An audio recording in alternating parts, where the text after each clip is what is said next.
Okay, olive oil debunked. I talked a lot of smack last week about olive oil, as I enjoy doing. If you listen to this channel, you're probably well aware of that.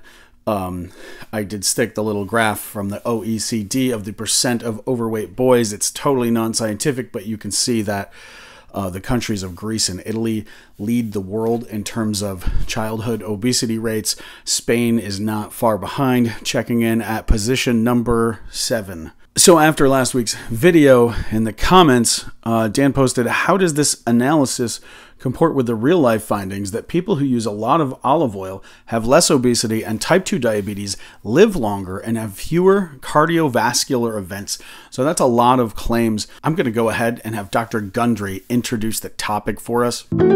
Back to olive oil. You've heard me say over and over again that the only purpose of food is to get olive oil into your mouth. But the benefit of olive oil is the amount of polyphenols that it carries. Now, I don't think it's without chance that 2 of the longest living blue zones use 1 liter of olive oil per week in their diet, and that's Sardinia and Crete. But perhaps the best study backing the benefit of olive oil is the Predimed trial in Spain.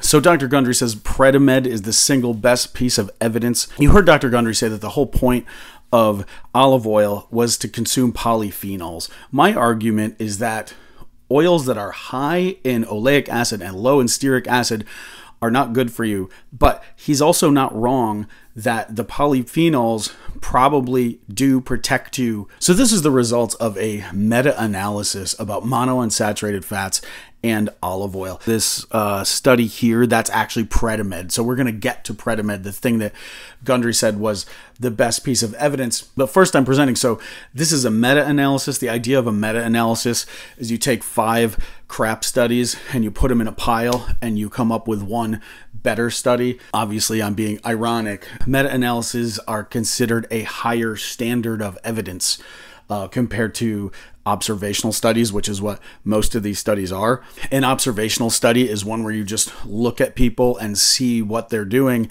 and you try to draw some conclusions from it. So, okay, did people who eat more olive oil live longer? And that is exactly what this meta-analysis is asking. These up here, they're looking at monounsaturated fats. You can see the MUFA right there.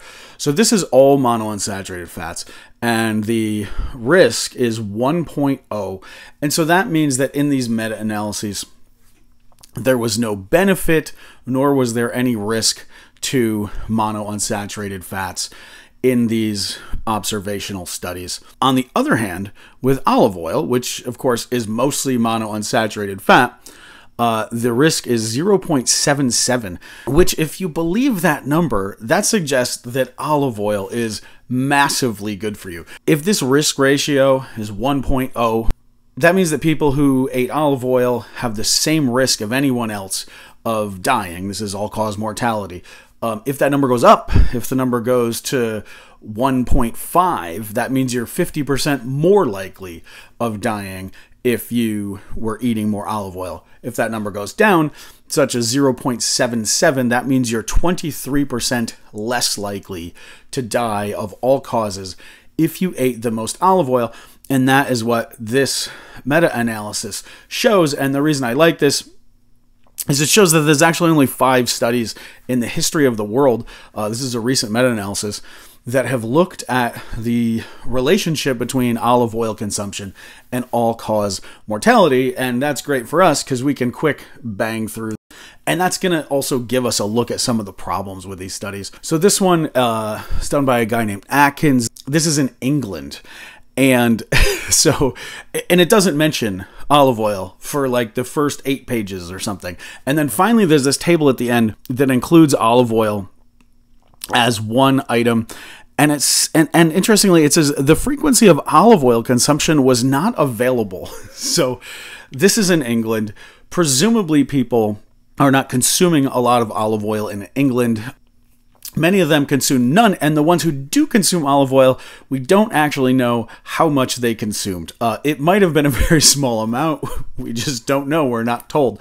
And yet, the people who consumed the most olive oil had a massive 32% reduction in all-cause mortality. This was the best score in this meta-analysis. And the meta-analyses actually, so one of the things they do in the meta-analyses is they try to determine which papers are are conducted the best, right? Which ones use the best methods, which ones were very good, right? And they weight those heavier in their that final number that they give them, right? Their final score is based on how good the studies were that went into it. And they actually ranked this study as fairly strong, despite the fact that they don't know how much olive oil they ate. And the fact that this number is implausibly high. You can see here, this article is about healthy user bias, which is very important in these studies. Numerous highly publicized observational studies, and that study we just looked at was an observational study. Numerous highly publicized observational studies of the effect of prevention on health outcomes have reported exaggerated relationships that were later contradicted by randomized controlled trials. So when you see men in England who eat a little bit of olive oil having a 32% reduced risk of death, that's an exaggerated relationship. The healthy user is best described as the propensity for patients who receive one preventive therapy to also seek other preventative services or participate in other healthy behaviors. Patients who choose to receive protective therapy may exercise more, eat a healthier diet, wear a seatbelt when they drive, and avoid tobacco. And of course, those men in England, they read the same articles that you do. They know that the Mediterranean diet is supposed to be very healthy. They know olive oil is supposed to be good for them. So what that study is really showing us is the power of the healthy user bias. Those men are eating olive oil because they've read that it's healthy. Olives don't grow in England. It's not part of the traditional diet. They're going out of their way to eat olive oil, which they perceive as a healthy thing, making them healthy users. And healthy users do indeed live longer. This is a good point in the beginning of this next paragraph. This phenomenon can result in biased estimates of the effect of adherence on clinical outcomes. The most striking example is the observation that patients adherent to placebo in randomized controlled trials had lower rates of mortality than non-adherent patients. Patients who take a placebo have lower all-cause mortality than patients who are given a placebo and fail to take it.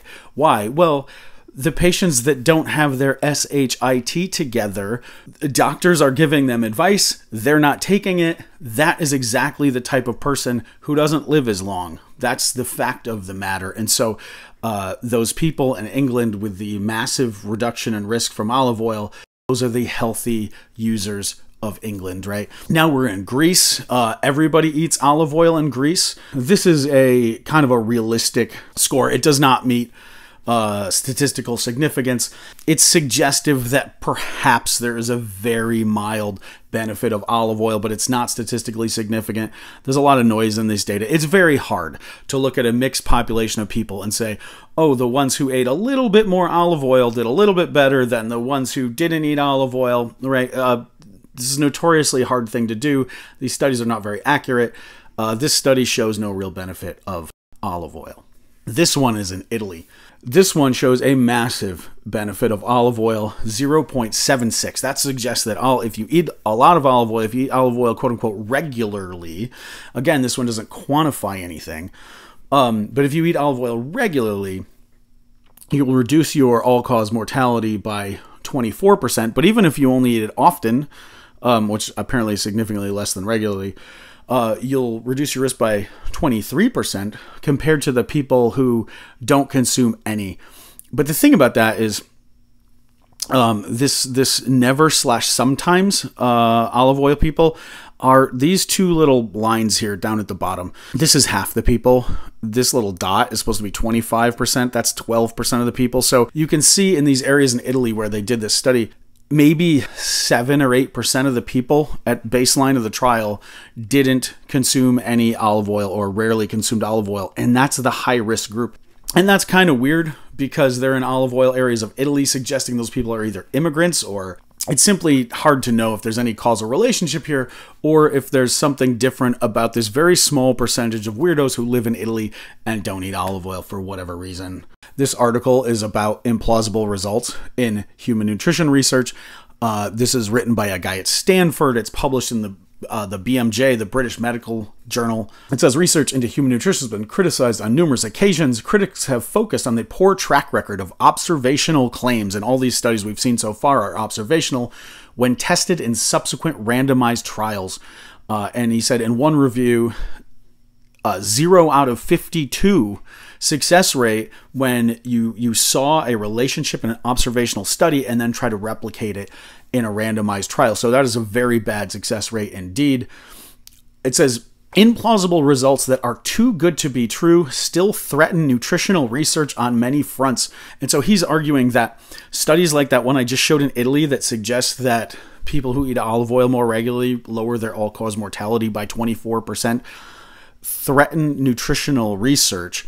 And he says many findings are entirely implausible relative risks that suggest that we can have the burden of cancer with just a couple of servings a day of a single nutrient still circulate widely in peer-reviewed journals. And this guy's in favor of nutritional science, and he's pointing out the danger of this kind of stuff. This is the fourth study in that meta-analysis. The only one left after this one is Predimed, which Dr. Gundry suggested is the best data out there. So this one is from Spain, and you can see again, so they do a lot of different tests. There's all these hazard ratios. At the end of the day, this is people who consume no olive oil. Again, it's only about 15% of the population. Most people in Spain consume olive oil, so they might be quite poor. Sunflower oil is cheaper than olive oil. They might not be able to afford olive oil. If so, that's a risk factor itself. What they do is they break people into quadrants and so these people in Q1 consumed less than 14.8 grams of olive oil a day. So that a tablespoon of olive oil is about 13.5 grams. So these people on average are eating about a tablespoon. These people at the end are eating more than 30 grams. So that's 2.5 tablespoons or so of olive oil. And you can see the risk goes from 1 for people who don't consume any olive oil all the way down to 0.74. So that suggests that people eating 2.5 tablespoons of olive oil have a 26% lower chance of all-cause mortality compared to people who eat none. Again, that seems like an implausible result to me. The biggest problem with this study is we don't know what they're using. We don't know what they're replacing olive oil with. You can see at the bottom I just wrote instead of. My presumption is that the non-consumers of olive oil are eating sunflower oil. This is data from Spain in 2010, which is about the time frame that a lot of these studies were being done. You can see that the average Spaniard eats about 30 grams of olive oil and about 28 grams of sunflower oil, which is to say the same amount. And so when I look at that last study, what I think it's showing is that people who eat olive oil do better than people who eat sunflower oil, which doesn't shock me. I'm no fan of omega-6 linoleic acid, but to this point, I don't see anything in any of those studies that I would call a conclusion that I would take to the bank, right? So I'll just quick explain what Predimed is. This was done in Spain. There were 3 groups. There was a control group that was advised to eat a low-fat diet. They didn't really do that. There was another group that was given a liter of olive oil every week, and that's to the family. That was to be shared among the family, and then they had to bring their empty bottle back every week and get a fresh liter so that they could prove to the researchers that they were actually eating the olive oil. And there was a third group that instead of given supplemental olive oil was given supplemental mixed nuts, a lot of walnuts and some hazelnuts. And the question was, did the supplemental olive oil prevent what they call a composite clinical outcome that included strokes, heart attacks, and deaths from cardiovascular disease specifically? What Predimed showed was a 30% relative risk reduction due to eating that olive oil. But this article goes on to say these effect sizes are probably greatly exaggerated. The early termination of these trials, owing to statistically significant interim analyses, inflates estimates of treatment effects. Other reasons for inflated effects include the selection of high-risk population. So this was done in an elderly population, all of whom had metabolic syndrome. Many of them were diabetic. It also points out that the control arm, which was supposed to be low fat, the people were advised to reduce their fat intake, they did not. Predimed had problems with randomization. So if you're doing a trial like this, you have to make sure that the control group and the intervention group are equally healthy. And Predimed actually had such problems with randomization that they actually had to retract the study, and then they immediately republished it the same day, which is a little unusual, we'll say. And finally, he points out that there are many, many publications coming out of Predimed which are presenting grossly implausible observational claims. For example, eating more than 3 servings of nuts a week decreases your overall mortality by 39%. This is the questionnaire that people were given to determine their, quote, Mediterranean diet score. These are all the things, did you eat more than 2 servings of vegetables a day? And if you do, if you answer yes to that, you get 1 point on your Mediterranean diet score. If you eat more than 3 servings of fruit a day, you get another point. If you eat red meat less than once per day, you get a point.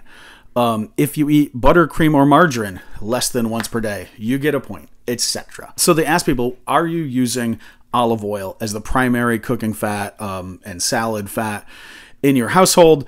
And 90% of them said yes. And then they said, are you eating more than 4 tablespoons of olive oil a day? So that's about 54 grams of olive oil, which would be close to 500 calories just from olive oil. And 70% of them said yes. And you can go down the list and you can see that most of these questions, they're not eating a lot of red meat. They're not eating much buttercream or margarine. They're not drinking soda. Most people started off with a pretty high Mediterranean diet score. One thing I want to point out, so these are their correlation with obesity. Actually, this suggests that people who were eating less than 1 serving of buttercream or margarine per day were 19% more likely to be obese. And this p-score of 0.03 suggests that that's a statistically significant result. So we can say that at the beginning of the Mediterranean diet trial, people who were not consuming butter, cream, and hard margarine were more likely to be obese than people who were mostly using olive oil. Now, Spain is a great place to do a trial like this because essentially everyone's on the Mediterranean diet and they have very high rates of diabetes. And that's exactly the types of patients that they were recruiting, was diabetic patients on a Mediterranean diet. And so you can see this is in Spain. This is in 2021. And I pulled this from the International Diabetes Federation. And so in 2021, Spain had a rate of diabetes of 10.3% of the adult population.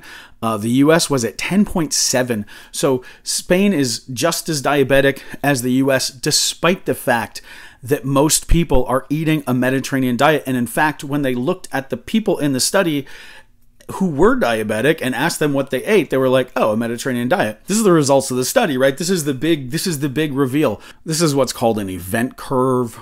It's a little morbid, but what happens is every time someone has a heart attack or a stroke or they die of cardiovascular disease, this line goes up. And so you can see this is the control, the quote unquote low fat diet, which was not low fat at all. They're dying at a faster rate than people who ate either the olive oil, which is in green, or were given the supplemental nuts, which is in orange. And so you can see that the difference here was so great that they actually ended the trial early, which raises a lot of questions. But this is why they ended it. This line is higher than these lines. Now, if we look at total mortality, I'm a fan of total mortality. I think that if you're looking at things like stroke and heart disease events, a lot of people have silent heart attacks. Maybe the fact that you know that you're eating all this super good for you olive oil, you might have a small heart attack and shrug it off because you're like, well, I couldn't have had a heart attack. I'm eating all this high polyphenol olive oil, right? It's not like the trial was blinded. They knew they were eating the olive oil. So the number of diagnosed events is lower, is what is the best way to say that. And then when you look over here at all-cause mortality, well, there's no difference at all between people eating nuts and people on the controlled diet. So this line goes right up to this line. Why? If the nuts are truly causing 30% less stroke, less heart disease, less cardiovascular death, then you would think that an all-cause mortality would be increased by the nuts It's not. In fact, if you look at the number, it's 1.12, which suggests that the nuts are increasing overall mortality, if anything. But it's not statistically significant. Olive oil decreased relative risk to 0.9, which means they were 10% less likely to die if they were eating the supplemental olive oil. But you can see how this breaks down on the chart when you look at real number, right? 7% of the control died. And so 10% less than 7 is like 0.7.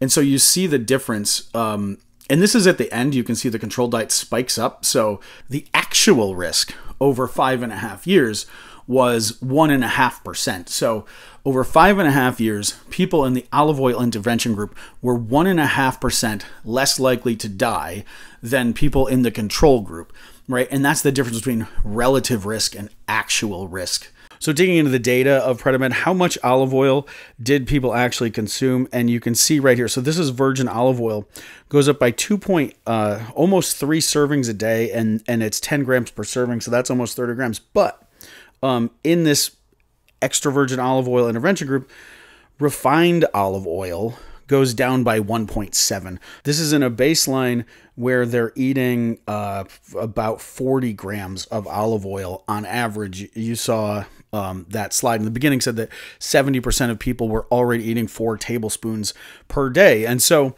the people on the Mediterranean diet with the extra virgin olive oil didn't actually increase their olive oil consumption by that much, about 1.2, about 12 grams a day, call it. The control diet, you can see it was consuming about 37 grams of olive oil in the beginning, and that only goes down by about 2 grams a day, not even. So the control diet, so people on the control diet just go on eating a high-fat, high olive oil diet. And you can see they also switch away from refined olive oil and towards extra virgin olive oil a little bit. And so there winds up being very little difference between the quote-unquote intervention group, which is the thing supposedly, reducing rates by 30%, and the controlled diet. They're very similar. The only difference is the main difference is that the control diet is eating more refined olive oil and less extra virgin olive oil.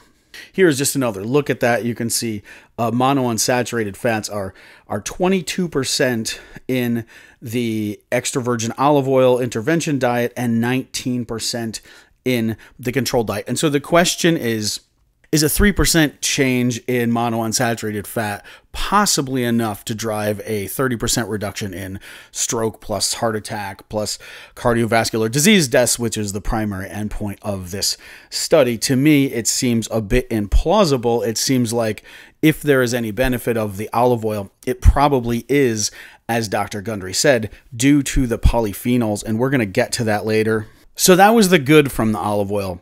Now I'm going to argue the case against olive oil using data from Predimed.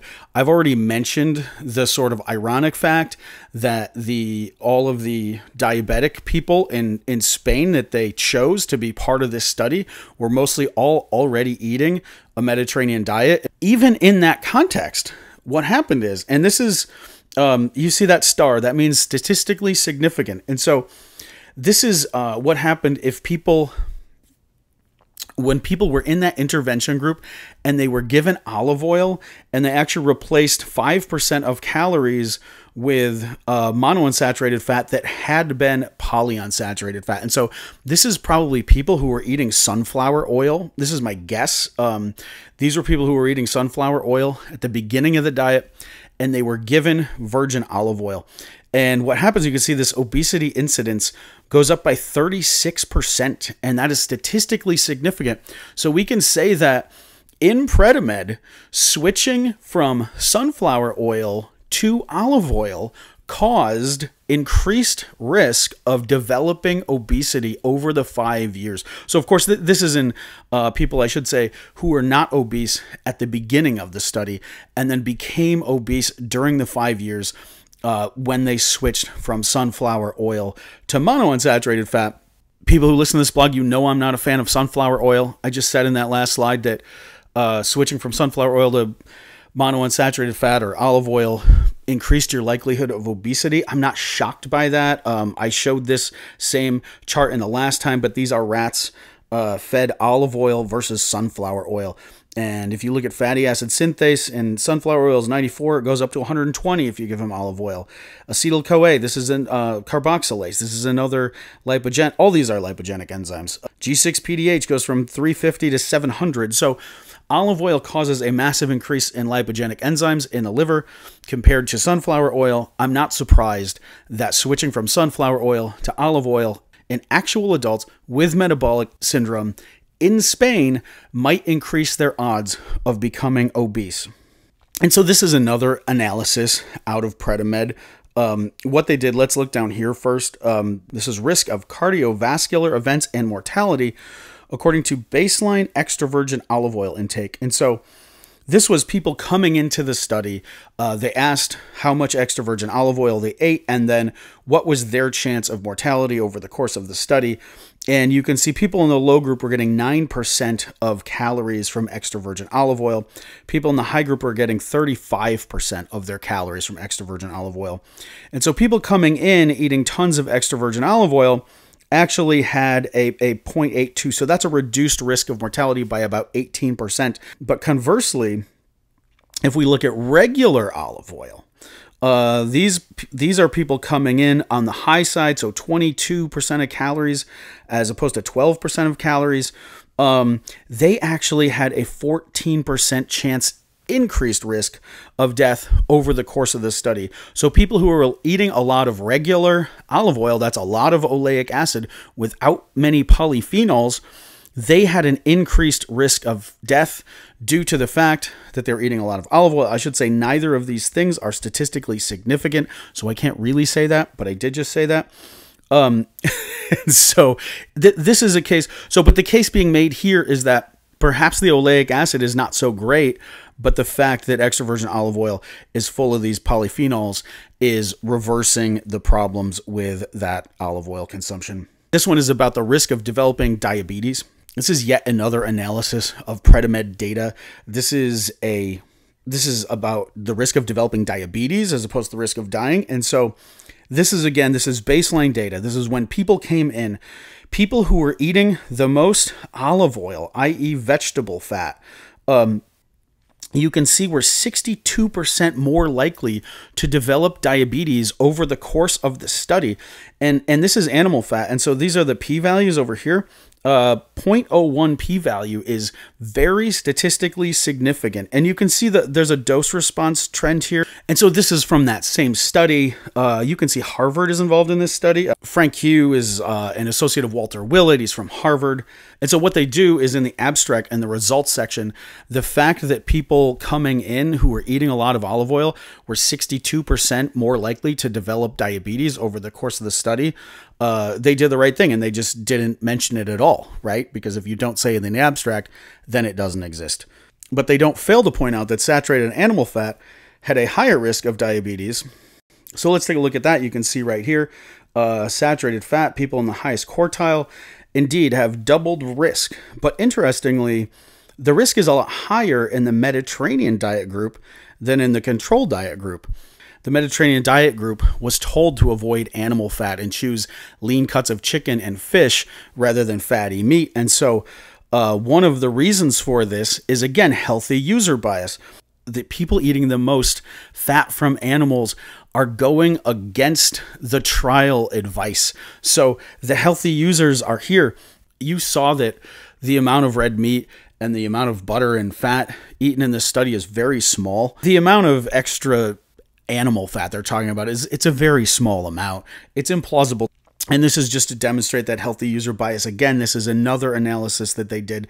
And in this one, so this is, instead of doing it into tertiles or quintiles, this is for every 5% increase in animal fat over the course of the experiment, what was the increase or decrease percentage of getting diabetes. So if you increased your calories from animal fat, there was a statistically significant increase in the Mediterranean diet group, but not in the control group. So if animal fat is causing the diabetes, it should be bad no matter who eats it. In this case, it's only in the Mediterranean diet group, and that to me just smacks of healthy user bias. The same thing with vegetable fat. Remember, the control group is told to eat a low-fat diet. So the ones eating the most vegetable fat during the course of the experiment are also the ones going against the advice of the doctors. They're not the healthy users, right? And so you see this kind of massively increased risk for developing diabetes. And they go on to say those participants who were most compliant probably had a lower risk of type 2 diabetes. We cannot fully discard a potential bias of those participants who were more compliant and health conscious and who achieved larger dietary changes as a result of participating in the trial. And so that's the end of the data that I have from Predimed. It's supposedly the best trial in the history of the world about olive oil. People who switched from sunflower oil to olive oil in Predimed were more likely to develop obesity over the course of the trial. People who came in consuming the highest amount of baseline olive oil were 60% more likely to develop diabetes over the course of the 5 years. So Predimed, in my mind, raises just as many questions about olive oil as it answers.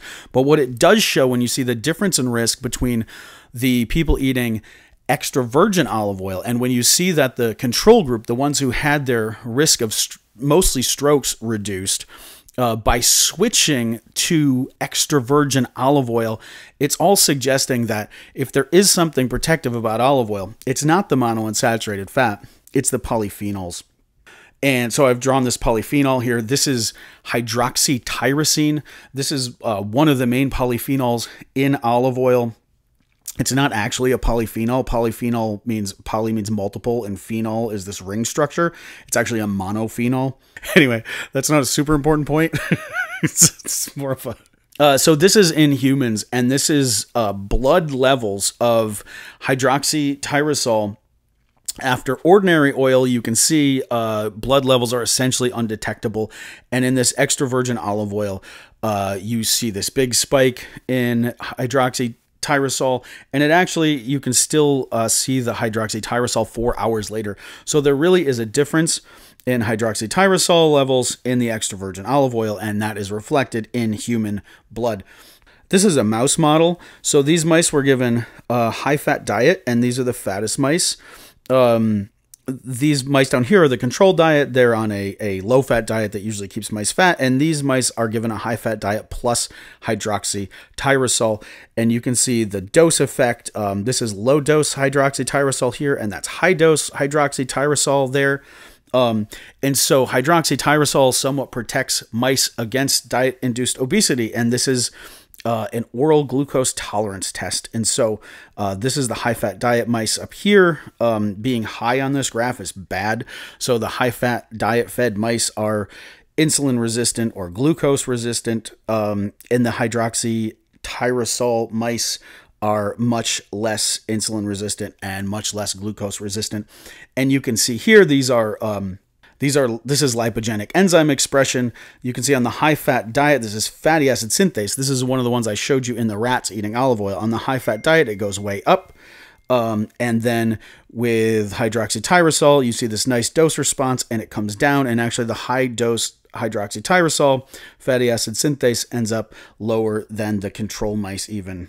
What does hydroxytyrosol do? Well, it turns out one of the things that it does is it blocks our old buddy, the Aerohydrocarbon Receptor. If you've watched any of my past videos, you know that the Aerohydrocarbon Receptor is very important.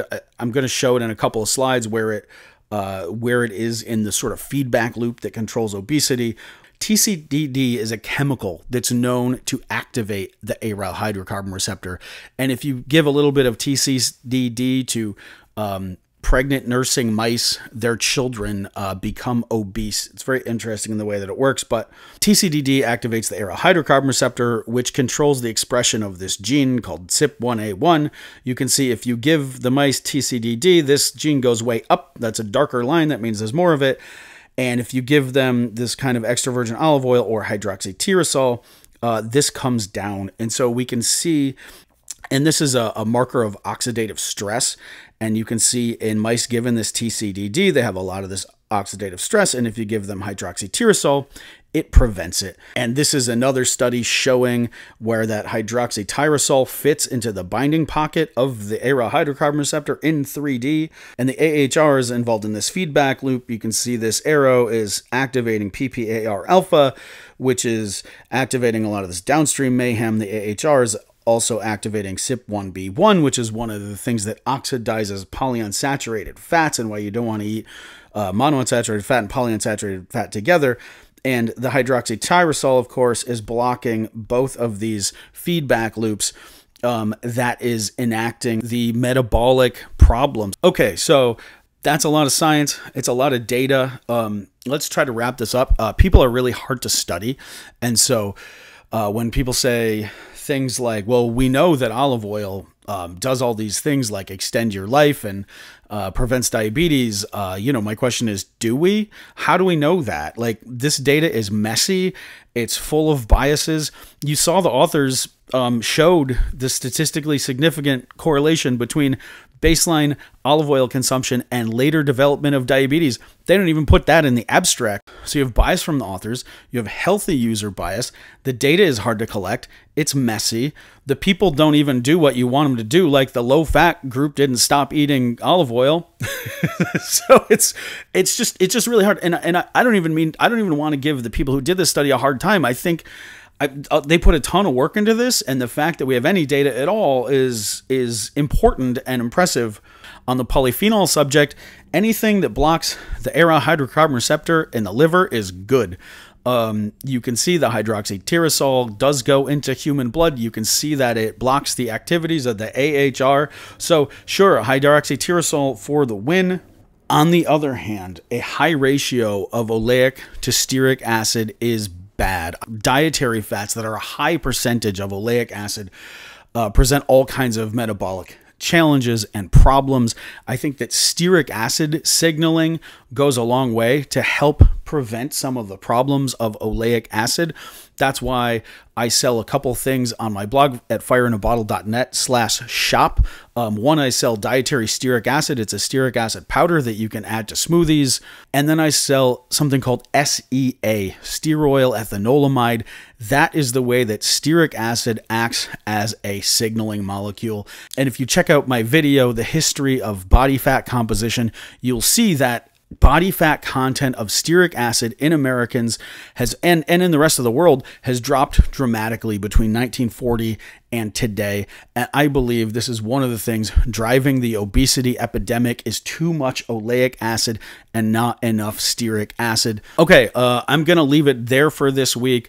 I hope that was interesting. It's a lot of science, a lot of numbers, nerdy. I get it, but a lot of science, a lot of numbers, nerdy, but I hope I provided some insight as to what we actually know about the human data.